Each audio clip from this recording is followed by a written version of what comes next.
Ladies and gentlemen, boys and girls, children of all ages, Rebel and Ruckus proudly brings to you the Jerry D. Wolf Show. And I hope you're listening close because I'm going to get serious tonight. Ladies and gentlemen, we're going to talk about the best heels of wrestling. And to do that, we got to talk about the ones I've been working with, not just the ones that are good in the current product and in the past, like WCW and ECW. Let's get down to business. First off, I want to talk about the Texas Outlaws because that's who I've been interviewing from Native American wrestling. Now, let's talk about Manico to start out with. Now, I don't know much about Manico, but enough to know that he's good to have in your back pocket when you want someone to save your ass. And he always seems to have his way, and he just doesn't have a whole lot to talk about. Like I've said before, it's kind of like a yelling match. If I were to do an interview with Manico, it would turn into something like that, a yelling match to see which one of us was louder, and it would probably be Manico. Bobby Burns. I gotta say, I have really grown to really enjoy being around Bobby Burns anytime that either one of us have got to interact, whether it's backstage doing an interview or if it's something online. He's just a classy guy. He's an all around good dude. Um, I'm breaking the fourth wall. Who gives a shit? I guess I wanted to brag about some of the guys I've worked with and talk about some of the other hills in wrestling. And Bobby Burns is just a really classy guy, and you can't ask for a better person to work with. He's just amazing. I've enjoyed everything that we've done together. Um, uh, the original Renegade. I don't think I have ever seen a better heel in Oklahoma wrestling in the probably 8 years that I've been watching it. Um, let's see here. This is what 2024. Yeah, 8 years sounds about right. Maybe nine. Uh, but in the 9 years that I've been watching independent wrestling here in Oklahoma, I have not seen anybody better as a heel than the original Renegade. He he just doesn't have just it. He has everything. He's the total package when it comes to being a heel. And anytime I got to do an interview with, it was always so funny because when I'm doing these interviews, anything anything can and will happen. But for him to be as willing as he was to do anything with me and the other guys that I got to do interviews with, it was a pretty great experience, and I loved every minute of it. Um, Steven Nitro, the Dead Dealer, Steven Nitro, um, one of the greatest heels in Oklahoma as well. I've never seen anybody with more natural charisma and just great poise. I think I want to say that too. It's just he's really calm, cool, and collected. If you want to know, uh, it's not just a personal thing. It's just how he is um, as a full character in full character. Um, he's a very calm, cool, and collected. But if you piss him off, he's going to let you know it. And I love that about his character. And I love that sometimes, and honestly, because this is the truth, you don't know if he's in character sometimes because it kind of, he's just because he is probably all tried to be and he's trying to be in character more often than people probably think, and that's why I think that. Uh, but he's just really natural on the mic, and his process was so organic, and it came across just natural and just it felt right. It went really smooth, and I was just so impressed with the way he held himself together, and he didn't have to stop. He didn't have to say, "Oh, let's cut, let's do it again." Just one of the most talented guys in Oklahoma, without a doubt. Um, Now, I said we were going to talk about heels, but I want to talk about um, two other guys real quick, and then we'll focus on heels. But Billy the Kid has such good flow when it comes to doing a promo. It's insane.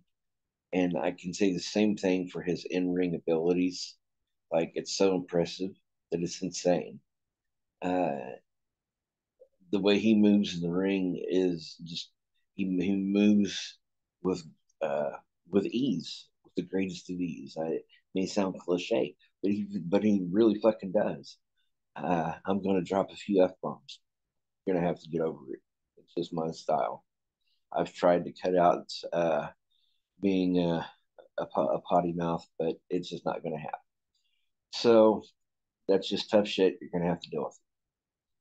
But Billy the Kid is just he's just a phenomenal not just a gimmick character, but an all around athlete. And you can tell that he's a great guy too, because he was very humble and very receptive and very kind. When I told him about how great I thought he was, and so you can tell he's not just being a baby face. He's honestly just a great guy, and I would imagine that he's probably. I don't know enough about him, but I would say that he's probably a lot of fun to hang around. Um, Marlboro Slim. I have loved every minute of working with Marlboro Slim. He is an incredible talent. He's bigger than he really thinks he is. I'm gonna be honest, and he's bigger than some of the people that have had some doubts in him, and I don't like that because I see everything in what Dallas does, and he puts out so much, and I think he's starting to get the true credit that he deserves. I don't think he's seen his full potential yet, and I know he will, and but he's hit such a great stride, and he's doing so fucking well right now, and I'm so damn proud of him because when I met him. Uh, I remember him kind of having a little bit of doubt, and I reassured him of something and just gave him encouraging words, and we did our promo, and it was fire. And I thought, I think we could probably bring the best out in each other because I felt like giving him the encouragement I did just really put him where he needed to be mentally, maybe, and he did so well in that promo. I was so fucking proud of him. I really was because he knew what to fucking say. Because I just gave him kind of a scenario kind of thing and just said, let's just play with this and roll with it and see what happens. And I didn't have to do two cuts. It's kind of like working with Steven Nitro or Bobby Burns. You don't have to do, or even Renegade, you don't have to do multiple cuts or redoing anything ever because these guys are that damn good. And Marlboro Slim, he knew what the fuck to say, he knew what to do, and that's why he's one of the greatest talents in the state. And when you see him in the ring, you'll find out why he's one of the greatest in the state. I said earlier on Facebook he was that he's one of the greatest in the Ozarks, and it's true. He is, and he does not get enough credit. He gets a lot of he's getting plenty of credit right now, but I'm being quite honest, does not get enough credit for all that he fucking does. He doesn't. And he may think, oh, I'm getting a ton of credit right now, and he is. He's really picking up his stride. He's really doing so fucking well. And like I said, I couldn't be more proud of him. But there's just so much more to come for him. I know that he's got a lot more matches to go, a lot more championships to win, and a lot more promotions to do it in. And I've just got so much faith in him. I really do. Same thing with Billy the Kid and Steven Nitro, and it's just it has been an absolute tremendous honor and privilege to get to work with these fellows. It really has. So I'm going to talk about more about Hills of Wrestling, but I wanted to elaborate more on my experience of working with Native American wrestling because it was a tremendous uh, thing I got to do. It was one of the great, yeah, it's true. It was one of the greatest experiences I've ever had in my life. And I couldn't thank Mike Howell um, or John Brown enough for helping me out with what they did. But we're going to talk about Hills of Wrestling now. So let's talk about some of the ones from the past, then we'll move on to some of the more current ones. I would have to say that Ric Flair is probably the greatest heel of all time. I don't think that there's any. Oh, well, there's not many people that will doubt that. You'll have a few doubters. Ric Flair takes the cake when it comes to being the greatest heel of all time. Nobody cuts a promo like him. Nobody puts you in your place like him, and nobody can just make you believe more in what an asshole he can be. I'm an asshole. I can really be an asshole. And if you give me the chance of being a bad guy, I can tell you I play it really well. Because I remember when I was taking filmmaking classes at TCC and we were doing student films, people were asking me, please be the bad guy in our student film because they saw what I was able to do on my student film and how I was able to direct. And I did, I did do a good job. And everybody I got to work with did a tremendous job. Guys like Josh Jones, or I guess I should say Josh C. Jones, Ryan Brandt, and Joel Brown. Just a tremendous group of guys and talent. And it was a lot of fun working with them. Uh, but the promos that Ric Flair would give really he really knew how to put you in your place, and nobody could do it like him. He could literally say, "Hey, fat guy, I kissed your mama last night. Just shut up." You know, something weird like something funny like that. I could have your girlfriend in a second. Hollywood Hulk Hogan, honestly, has to be up there. Number two, number three, number four, somewhere around there. Because no, he surprised the hell out of me. I was such a big babyface fan, in 1984 through the 90s, up until Hulk Hogan was Hollywood Hulk Hogan. Now, I started being able to catch on to Hills around 1990, 1991, even though I started watching in 84. Hulk Hogan was a prominent babyface for the longest time. So it's kind of like, uh, accepting how to like Hills in 1990, 1991, how it was kind of broken uh, in for me was Sergeant Slaughter. And it was his rivalry with Hulk Hogan for WrestleMania 7, which was going to be at the Los Angeles Auditorium, I believe. Sergeant Slaughter got death threats because of his character and everything about his character and the gimmick and what he was saying in promos. Um, that it was so believable that it was just unreal. And even Ronald Reagan has given him tremendous praise for how great of a heel that Sergeant Slaughter was. He said, "I'm just a huge fan," and That is really cool when a United States president will give a professional wrestler credit for how great they are as a heel.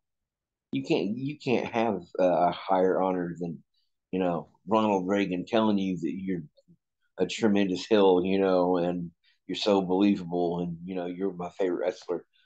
How fucking cool would that be? I'm sure Sergeant Slaughter was on cloud nine. I know I would be. Um, so we've been touched on Ric Flair, Sergeant Slaughter. I would, like I said, with their rivalry, him getting death threats because of his promos and his character, because he was a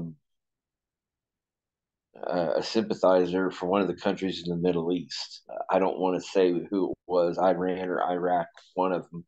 I'll probably get it wrong if so. I'm just going to say Middle Eastern country. Uh, but his promos were so scathing and loathing. Uh, he hated America, and man, you just wanted to hate him back. And I did. I fucking hated that guy because I was such a big Hulk Hogan fan. Um, but because he was so bad, I mean, so great at being a bad guy, that's when I learned to appreciate heels. I was like, this guy is really good. I really hate this guy. And when you start to notice, wow, he has made me hate him to the point where I'm cussing or I'm throwing something or he's making me stomp on the floor or punch in the air. Um, it's like the weirdest feeling in the world to go, wow, that guy is that good that he made me hate him. I gotta like stop what I'm doing. I gotta stop kicking the floor. I gotta stop punching the air. I gotta stop cussing. Just because I hear it doesn't mean I gotta cuss. um, but Sergeant Slaughter made me appreciate Hills, and so he has to be on my Mount Rushmore of Hills. Uh, so I probably got to include one more to make it a Mount Rushmore because I got Ric Flair, Hollywood Hogan, and Sergeant Slaughter. Mm.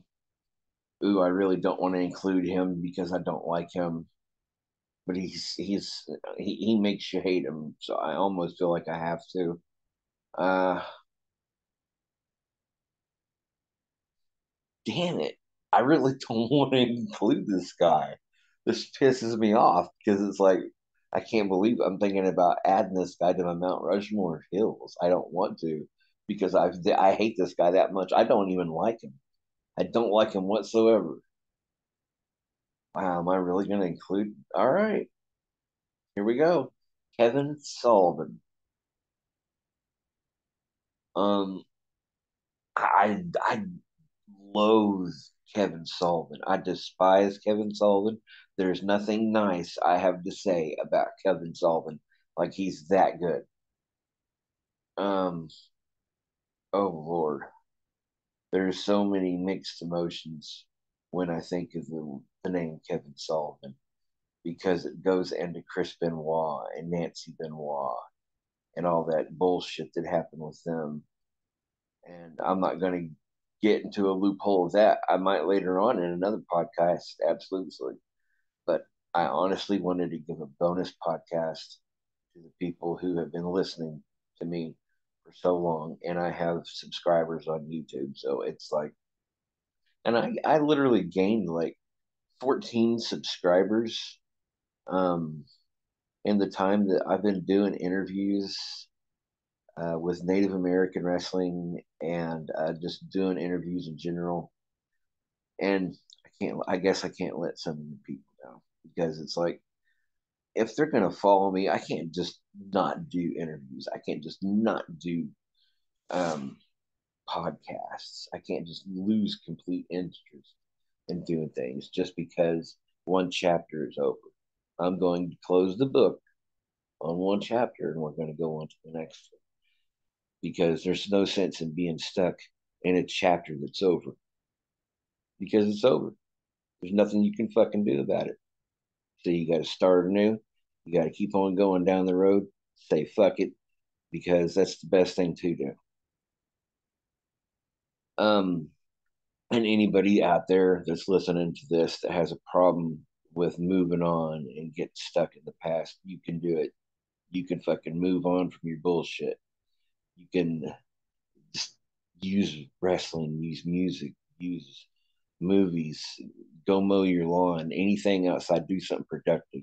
And you can forget about your bullshit long enough if you keep yourself busy. And I got faith in you, and I believe that you can get through your bullshit because it's helped me get through my bullshit. Just listening to music, chilling the fuck out, watching a movie.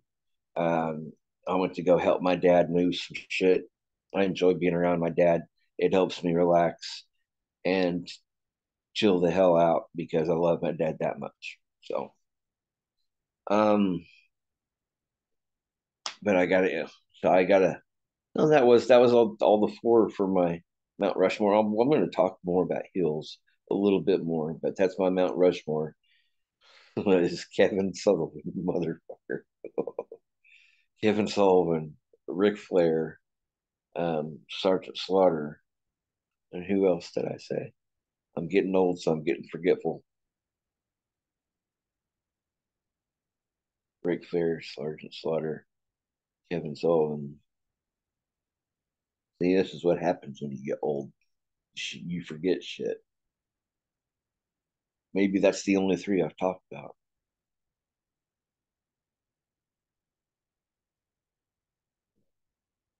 Ric Flair, Hollywood Hogan, Kevin Sullivan. Okay, well, those are the three. I guess I got to come up with one more. Um, I'd think on that. I wanted to do this without having to think about too much about what I was going to say because if I think about too much about what I'm going to say, it's not always as fun and it's more challenging when you're trying to come up with things on the fly. Um, Somebody maybe from ECW or not WCW because there's nobody better than Ric Flair when it comes to NWA, WCW as far as hills. Triple H has been just absolutely a tremendous hill. Um, I might have to go with Triple H because I've always been a big Triple H fan. So yeah, Ric Flair, Hollywood Hulk Hogan, Kevin Sullivan, and Triple H. That would be my Mount Rushmore of hills.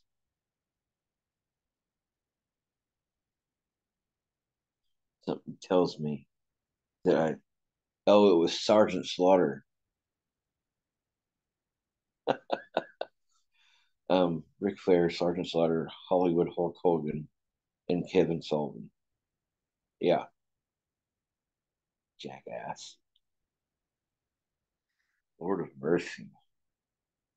But yeah, they have probably the best promos for any hills, in my opinion. Nobody has better promos and better hill moments, and even dirty tricks. They're in their matches. They all meet expectations.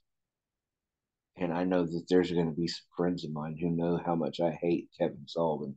Who are going to say, I can't believe you added him to your Mount Rushmore. I know there's somebody's going to say that. Um, some of the other hills that I would say are honorable mention, Roddy Piper, without a doubt, because nobody had the balls, nobody had the coconuts, the huevos to take a coconut and smash it over Jimmy Snuka's head. And Jimmy Snuka was a heel in real life, but he was a baby face in the ring. But that's another story for another day. So I can promise you, we'll have a podcast on Jimmy Snuka in the future, not just Chris Benoit. And I think we'll also have a Paul Heyman podcast because I'm such a big fucking fan of Paul Heyman. Um, some of the other great hills that we can talk about. Ted motherfucking DiBiase, the $1 Million Man. I'm in my apartment and I'm doing this. So it's kind of funny because some people are going to hear some of my reaction. Even if it sounds stupid, I don't fucking care. That's your problem, not mine. Um, the model, Rick Martel, all those names, classic bad guys. Earthquake. I can't remember a single time when he was a face. I can't. He was a career heel, so I would say Earthquake. He was a great heel in my opinion. I think he was really underrated. I haven't seen the Dark Side of the Ring episode yet that he was on. Mr. Perfect was a great heel, tremendous heel, and a tremendous athlete.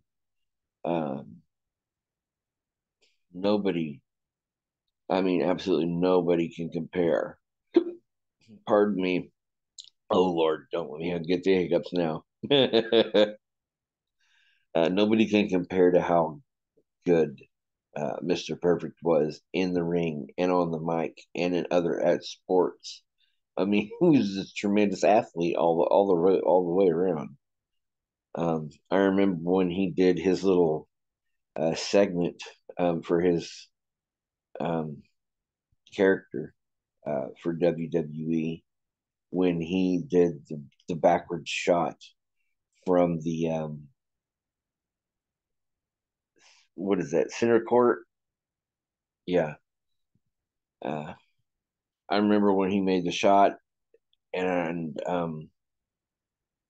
all the other stuff he did when he was doing that video segment with different sports. He's just a natural athlete. Some of the other great hills. Oh, Ravishing Rick Rude. Oh, he was such an asshole. He was so good at being a bad guy. You couldn't get much better than Ravishing Rick Rude, and especially, oh my God, here we go. When he had Jake the Snake Roberts' wife on his tights, he put Jake the Snake Roberts' wife on his wrestling tights. And when you see Rick Rude and Jake the Snake Roberts' wife wrestling tights, and you see him like pulsating his hips and grinding and trying to do this little stripper dance, it makes it worse. King Kong Bundy. I can't remember if he was ever a baby face. He could have been. But I can't remember if he ever was because he was always a bad guy when I saw his matches, and I thought he did really, really good at being a bad guy. I was just really intimidating. Doesn't look like somebody you want to piss off. Um, Undertaker, uh, I don't, I don't know if he was so much a good bad guy as he just was at just being the badass. Um, Mr. Wonderful Paul Orndorff. Another great bad guy. Oh my gosh, nobody loves himself more than Mr. Wonderful. Uh, some of the other hills over the years. Let's talk about some of the other promotions, maybe. Macho Man was a great heel when he got to be a heel. Oh God, he was really good. When he would get in Elizabeth's face, that would actually piss me off. When you see somebody on TV being a bully, to a female, and you either relate to it or you just think, hey, that's not right. And it's not right. It can piss you off. And that's part of what wrestling is getting in your emotional reactions and trying to pull something out of you. And when Macho Man would get in Elizabeth's face and say some of the things to her that it was like, oh my God, is he really saying that to her?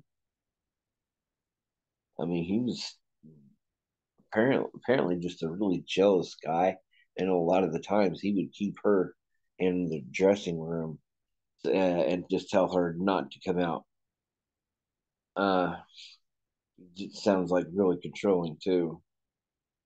But yeah, Macho Man was a great heel. Um, I don't think Lex Luger was a great heel. I was thinking that he had a few moments where he was a good heel, but that doesn't mean anything. Um,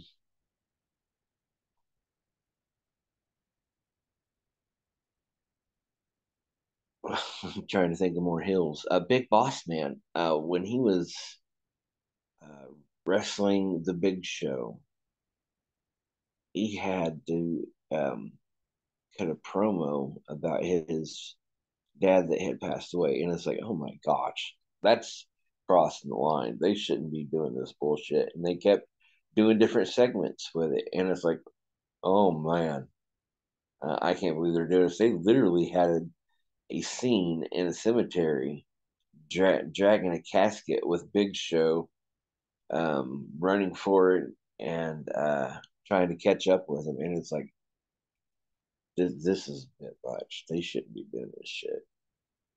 And then he also, but Big Boss Man also made Al Snow, sorry, Al Snow eat his own dog. That's insane. Like, obviously, it wasn't his actual dog, but to make the audience think that he's making him eat his own dog is like, it's a little fucked up. Um, some of the other hills, it's not like I've covered them all. Ah, that's a good one. Nick Bockwinkel. Nick Bockwinkel was very good, very well spoken, and very articulate. And he was just brilliant on the microphone when he would cut a promo on you. The way he would talk about what he was going to do made the promo effective. If that's what made his character was being able to insult you with intelligent words, and it was like, holy crap, he's pulling people apart intelligently. You know, he's not, and he didn't have to flip somebody off. He didn't have to cuss, or any of that. He simply knew what to say, how to say it, just be cold and calculated, and let somebody know that you're getting ready to get in the ring. And when you grab their arm and you twist it and you torque it just a little bit to the left and a little bit to the right, once I've applied all the pressure that I can in that arm and I get ready to snap it, and then you're going to hear it. You're going to hear your bone. And that's when you're going to know how cold and calculated and unremorseful I truly am. That's the way Nick Bockwinkel was. He was just that way.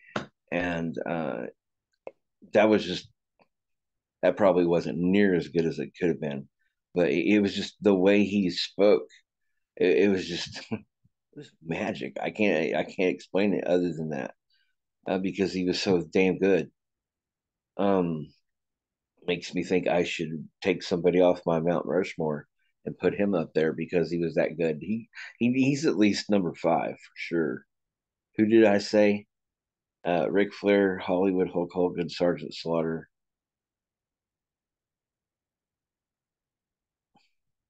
Go again.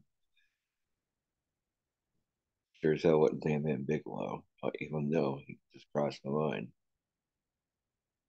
Kevin Sullivan. Yeah,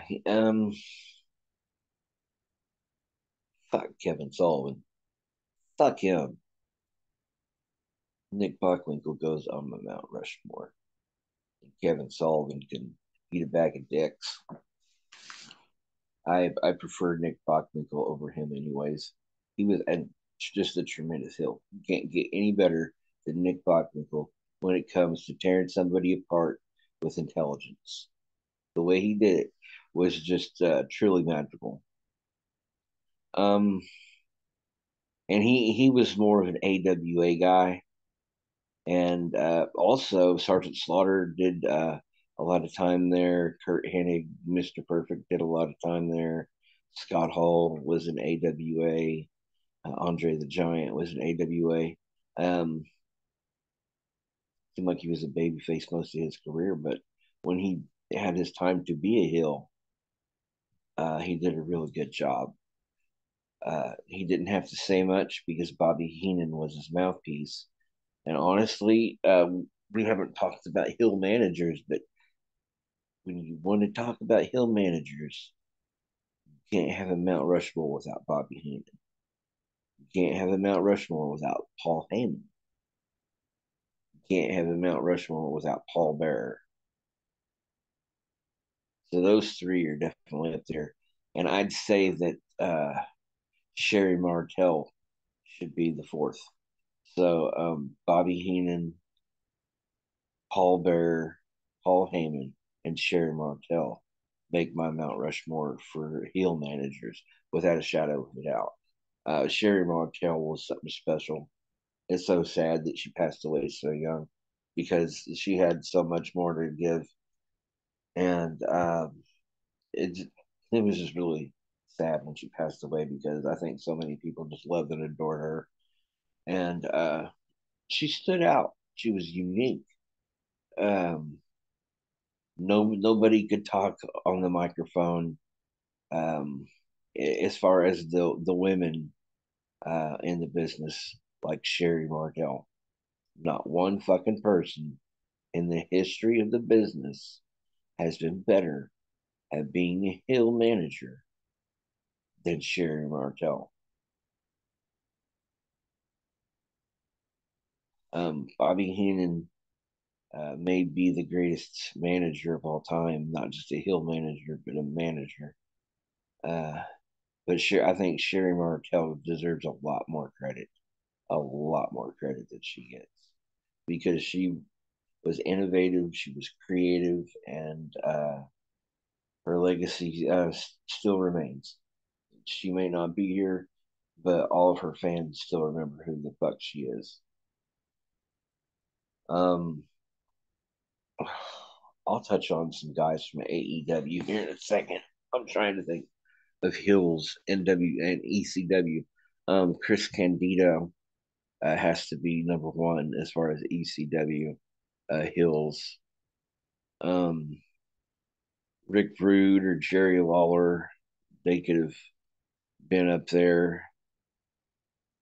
Of course, I don't think they were there very long. Jerry Lawler was just there briefly, and Rick Rude wasn't there long enough either.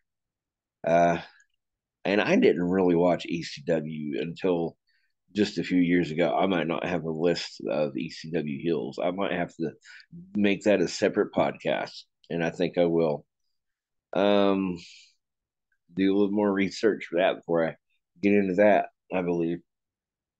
Uh, so I guess I'll go into AEW then, because I've touched on WCW guys that are heels, and WWE guys, and AWA guys. Um, so let's dive into AEW heels. I'm not a huge fan of AEW. I've been to two shows of AEW. I went to Dynamite and Rampage in Oklahoma City, and Dynamite and Rampage in Tulsa. I didn't get to see a lot of the Tulsa show. The show in Oklahoma City, I thought was brilliant. I thought it was great.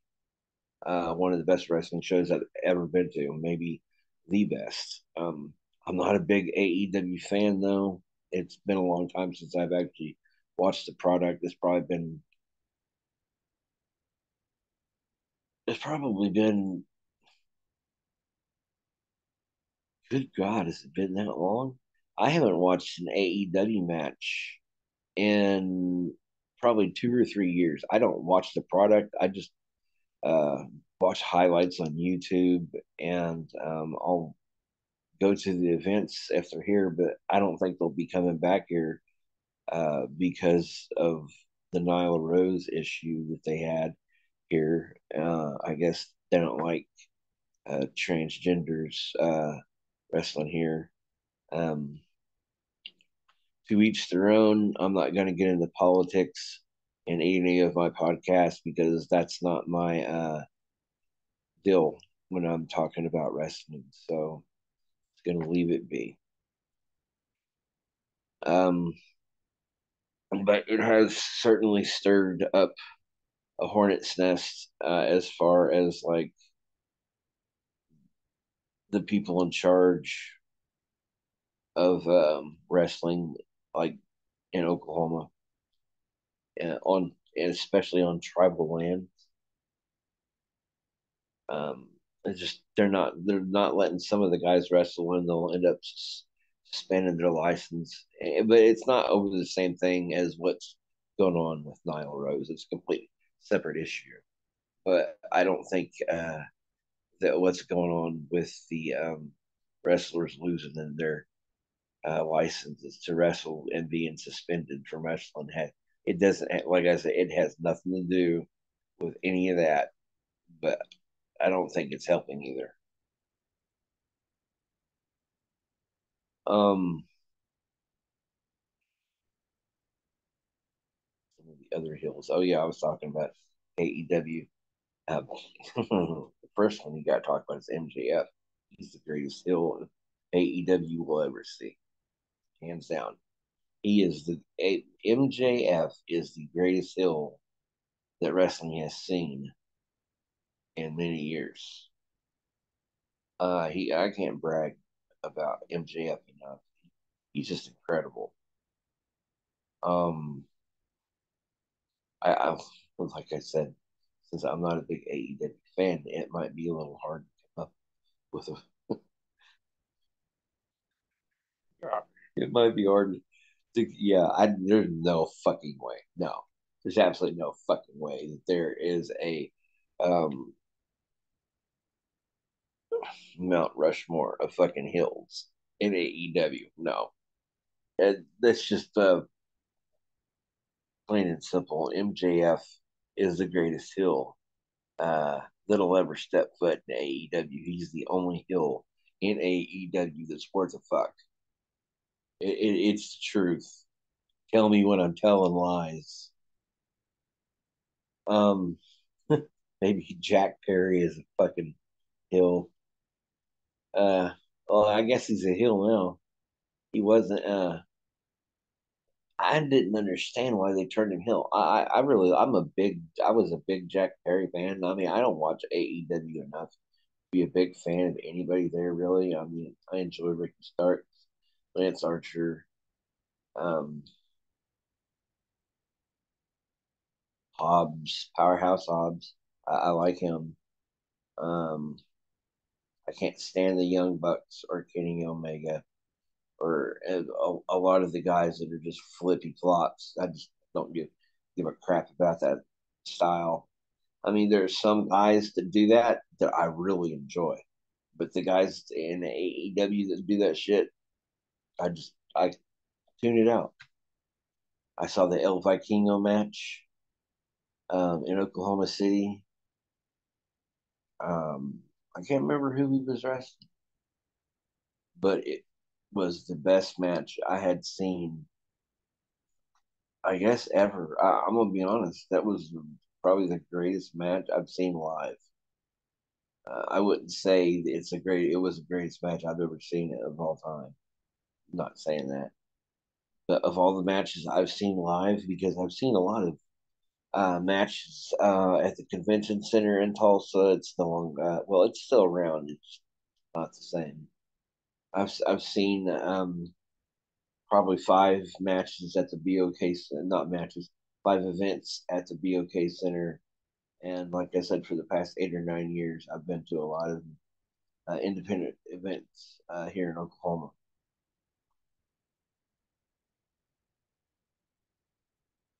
And I've also been to some of the events in Arkansas. And here pretty soon, I'll be traveling down to what is it called? DCW. It's Down South Wrestling, and it's in Old Arkansas. Arkansas, and that's where the Texas Outlaws wrestle. Besides wrestling for NAW in Chewy, they also wrestle in Mulberry, Arkansas for Down South Wrestling. Um, but like I said, there's only one heel in AEW worth giving any praise to, and that's MJF. Uh, I couldn't come up with any more because the rest of them just they don't no they just do not hold a candle to MJF. They don't have. Ooh, that's pretty sad that in 5 years they've been around, they haven't had anybody better than MJF. They haven't had anybody that's a more prominent heel other than Jericho. And I mean, honestly, I don't know how much more Jericho can contribute to AEW. With he's a tremendous athlete. I love Jericho. I've always been a big fan of Jericho, but I think it's getting time for him to retire. He's I don't know if he's gonna, but I know a lot of fans have been disgruntled with some of his uh, antics, and I just think it's time for him to retire. I don't think Jericho really. I still think he can wrestle. I don't. I'm not saying he's not talented. I just think it's time for him to enjoy retirement. I really do. But let's see here. We've gone over AEW, even though we only have one heel to talk about because everybody else sucks in AEW. Talked about WWE guys and WCW. Talked about TNA for a minute. I couldn't tell you anything about the current product, but I would say that Robert Roode would probably be the greatest heel that TNA has seen. Raven, definitely. Jeff Jarrett. So we got Robert Roode, Raven, and Jeff Jarrett.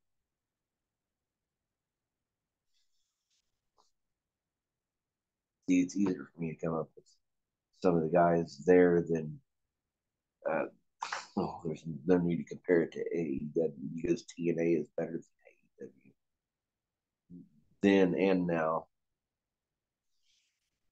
Like the product in TNA 10 years ago was still better than AEW what it is now.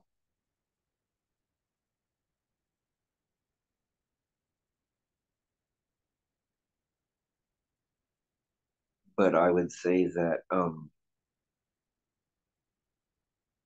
maybe what's his name? No, not him. I'm not going with him. I mean, Mick Foley was a heel there at TNA, but I'm not picking him. I'm not picking Ric Flair because there's no sense picking him twice. Um, damn. Is there really anybody else to talk about that's a heel? Ethan Carter's not getting my damn pick. I know that. Ethan Carter's damn sure not getting my pick.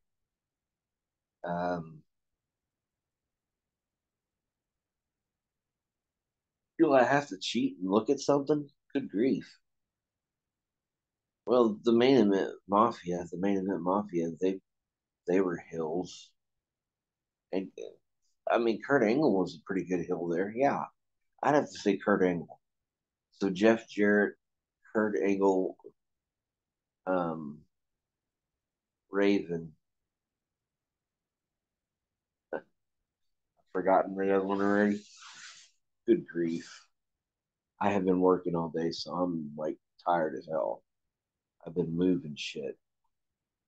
That's another reason why I've been forgetting crap. AJ Styles was a good hill for a while. He had a hill run for a minute.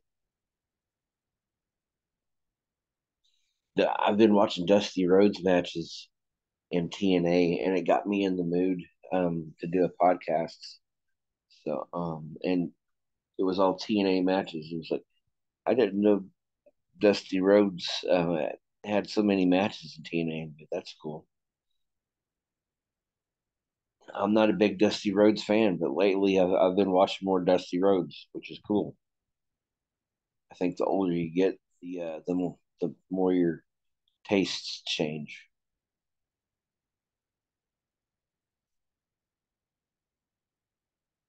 I said Bobby Roode, didn't I? Okay, so Jeff Jarrett, Bobby Roode, Kurt Angle, and Bully Ray. Bully Ray has to be up there. I absolutely love when he was a hill there and working there. I thought his hill work was just fucking tremendous. He, it's weird because I feel like WWE and ECW could have capitalized on that and they fucking didn't. But he had creative freedom, I want to say, in TNA. It may not be true. I really don't know. But the fact that they let him have like a world championship run was really fucking cool because you got to see something new in him and he was able to reinvent himself, which was cool. But yeah, Bully Ray is definitely one of their best hills that TNA has ever had. So we got Kurt Angle, Bully Ray, Jeff Jarrett, and Raven. That's my Mount Rushmore for hills in TNA. All great hills. But I think that's probably it for this podcast. Talked about a lot of the hills in different promotions and some of the hills that I've gotten to work with. I really appreciate you tuning in and listening tonight. I was I'm glad I was able to do a podcast and do my thing tonight because I've kind of felt like I deserved it. Um, so I will be doing a new podcast with J.R. Wind um, on a regular basis. And our first one will be Tuesday night, probably around 7 or 8. We'll discuss the time later on. But we'll be doing it Tuesday night, and it will be on Backyard Wrestling Promotions. I've been watching some crazy ass shit on Backyard Wrestling Promotions, and it is just some of it's pretty good, and some of it's pretty bad, and it's just kind of hit and miss. I mean, I can really only watch anything on YouTube as far as Backyard Wrestling Promotions. IWTV, I don't know. They might have something. I might have to watch on IWTV uh, for some more wrestling content. But I think that's going to be a good podcast for Tuesday night with JR Wynn. He is the chief spokesman of the Tribal Nation. And he's been doing good work with other promotions, and he's been a hell of a good friend as of late.